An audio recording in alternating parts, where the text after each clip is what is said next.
why I think NBA ratings are down. And Adam Silver, I am talking to you when I say this. One reason, and probably the main reason, is that it is very difficult to watch games. If you were to get the NBA League Pass, you're not able to watch your home team play, your local team play for whatever reason. So you have to go to another website or purchase another subscription to be able to watch a game. You would think that the NBA League Pass, you're able to watch any and every game in general, similar to ESPN Plus, how you're able to watch any college football game, any NFL game, and so on. But NBA League Pass, you have to go somewhere else. National televised games on TNT is not available on NBA League Pass. Why? I should be able to watch any game on NBA League Pass. That's supposed to be the point, because if I don't have cable or live TV, NBA League Pass should be the place I should be able to go. So the NBA has to do something, right? Have to give the people one place. Hey, you can watch any game on here no matter what. Because by making it difficult for people to watch games, people are not going to want to watch games. People are going to say, oh, okay, I'll find something else to do. It's too much work. I got stuff I got to go around to watch a game. Right? Number 2. There's got to be some rule changes in place. I know Adam Silver said physicality takes away from the skills of a player, but physicality is a part of a game, and the people want it back. You don't have to, and I know that they have a fear of the malice of the palace happening again, but that was extreme. That's not going to happen again. That's a once in a who knows how long. That's not going to happen again. That is not right. That's never happened in any other league. That's not going to happen again. You don't have to be so strict and so tight. The refereeing doesn't have to be so soft with technicals when players get competitive and they get in each other's face and do a little talking. A little talking is not, there's nothing wrong with that. You don't have to tech a player up for staring at somebody, for looking at somebody after dunking on them or making a nice move on them and dropping them and hitting the shot. There's nothing wrong with that. That does not deserve a tech. Too many technical fouls are being called. There's no more rivalries in the league. They're just making the game not fun to watch anymore. So this is what they need to do. Make the game more physical again. Take away the freedom of movement thing. You don't even have to necessarily bring back head checking. The physicality doesn't have to be equivalent to the 90s, but just more physical than what it is now. You don't necessarily have to bring back hand checking. Would it help? Sure. I think that would help. But definitely bring back the physicality for sure.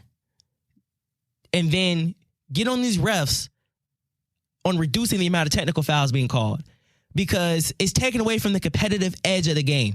It's taken away from the emotion that players can show. Because let's say there's a call that a player doesn't agree with, and then the reaction is not even towards the ref. It's just a general reaction like, dang. They're going to call for text for that. That makes no sense whatsoever. So we have to do better in that category right there. That's number 1. Number 2, on rule changes that should be in place, other than increasing the physicality of the game, maybe possibly bringing back hand checking, and that could kind of make drives more difficult to the basket, and then that could kind of take away from all the open threes, because some people think that threes is the reason why people are not watching the game anymore. And I don't think that's necessarily why. It kind of is, but it kind of isn't. But that's a complicated topic. But if you were to hinder the number of threes, one way is by making it harder to drive in the lane, because that's what's creating all the threes, making the defense collapse and kicking it out to open shooters and so on. So by implementing that hand checking, that kind of makes it harder for people to blow by the defender and get to the lane and start making plays from there. The next thing, they should probably remove the defensive 3 seconds. Oops, my earphone's falling out. But they should probably remove defensive 3 seconds. Even though Rudy Gobert will probably win 6 more defensive players of the years, but removing defensive 3 seconds, it clogs the paint again. Makes it a little bit more interesting. You won't have overseas players coming to the NBA. We're supposed to be the hardest league in the world. And it is for sure. But they're coming over here talking about it's easier to score over here than it is over there in Europe. That's unacceptable right there, man. Luka and Jokic talking about we just wait for the defender to clear out and before we make our move. That's unacceptable, man. Take out defensive 3 seconds. I don't care if they stand in the paint. Clog the lane again. Make it a little bit more difficult. Most people in the league can shoot anyway, so you're going to have some sort of spacing regardless to some extent. But what I'm saying is, if you take away the defensive 3 seconds, that's going to bring the mid-range game back, because players won't be able to get all the way to the basket because you have a 7'2" Rudy Gobert, 7'4" Victor Wembanyama waiting on you in the paint. So that's going to bring back the mid-range game for sure and make it a little bit more exciting. Add some diversity to the offense. Something like, let's use a triangle, for example, because you want the big to move a little bit. You definitely don't want him to just camp there. You got to make a move with someone. So that's going to bring back some plays and more movement, not just accidental basketball within the game. And the third thing, I don't really know what this would do, if it's really helpful. I'm not really on okay, we should definitely do this. The first two things is something we should definitely do. But this third one, I don't know if it's something we should definitely do, but hey, why not? Take out the 5 seconds back to the basket rule. They implemented that because of Charles Barkley, because Charles Barkley used to just dribble the ball, pound the ball, right? Posting up. So they took that away to kind of, speed the game up so it won't be so slow. What I think they should they should bring that back to add some more diversity, probably encourage more post-ups. Yeah, that would benefit players like Giannis, Jokic, Luka, Joel. That would benefit those kind of players for sure. But I think they should bring it back to kind of add some diversity to the offense instead of just accidental basketball, drive, kick, get a three, things of that nature. So, yeah, that's what I propose. That's what I propose to Adam Silver. Bring back physicality to the game. Tell these refs to stop calling all these technical fouls. Allow the players to express themselves, to express emotion, be competitive. We got to bring back some of that competitive fire into the league. And number 3, which is why not just try, see how it is, take away the 5 seconds back to the basket.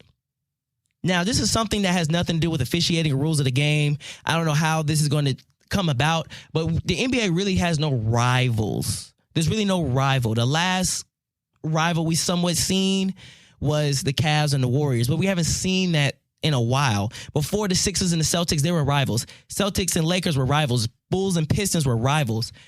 We don't really see that now, but the reason is also because you can blame it on ring culture. You can blame it on the media. It's really the media's falling away because of ring culture. And what that's doing is making players go from team to team. And it's also making front offices fire coaches faster. So therefore, culture and continuity isn't in place. You feel what I'm saying? So let's just say Jimmy Butler, for example, because right now he wants to be traded. This is just an example. I'm not putting this on him anyway. This is an example. With him going from team to team, that doesn't allow a team to be good for 7-8 years and then keep going face to face with another team. With all these players bouncing from place to place, trying to get that ring, and then the coaches getting fired and the lack of culture and continuity being built, that's preventing rivalries from being formed. Because in the NBA, we're in an era right now where teams have very tight windows. They have 2 to 3 years of a window to get a championship, and after that, teams are pretty much blowing it up. That's really what's happening right now. Teams are blowing it up after 2-3 years, maybe 4 if you have a good enough roster, good enough guys. But after that, coaches are blowing it up, and that's really what's messing up the rivalries in the league, and that's why we're not seeing that. But hey, that's my take. That's why I'm thinking the NBA ratings are down. There's no rivalries, no competitive fire whatsoever. We got to bring back the physicality of the game, make it tough, make it difficult. And then we got to take away defensive 3 seconds and maybe a 5 seconds back to the basket. The NBA definitely has to get the ratings up, because why on Christmas Day, knowing that's NBA Day, does the NFL have games going on? For Thanksgiving, the NBA don't be having games on Thanksgiving. We all know that's NFL Day. That's football day. We let them have their day or whatever. I think NBA Christmas is better than NFL Thanksgiving, because NBA Christmas, they give us matchups that we want to see. They give us teams that's actually relevant. They gave us the Warriors versus the Lakers, LeBron versus Steph. You can't beat that, right? They gave us the Celtics versus who the Celtics play. I forgot who the Celtics play, but all games on Christmas Day were good. And that was good for the NBA. Every single game was close and came down to the wire. But if the NBA don't do something, the NFL is going to try to take Christmas from them. Will they be successful? I hope not, and I doubt they will, because we all know Christmas is their day, like LeBron said. But the NBA need to do something. You can't let that happen. The NFL, any other needs to look at Christmas Day and say, don't even bother. That's NBA Day. That's basketball. The same way we all look at Thanksgiving. Don't even bother. Everybody know. They're going to be watching NFL. But, yeah, that's what I got to say about NBA Christmas Day. It was a great day. Great games. I watched all 5 games. You guys press the link in the bio. Follow me on all socials. Press the link that says send us a text. Tell me what you think. Tell me your thoughts as well. Follow me, Reverend_Roland, ROLAND. And yeah, subscribe to the podcast. Thank you for listening to the Overlooked and Underrated podcast. If you want your music played here on this podcast, what you need to do is subscribe. I said subscribe. I meant to say donate. Please donate to the Overlooked and Underrated Scholarship. I attended Savannah State University, the illustrious Savannah State University. You can donate to the scholarship to help other students go to college.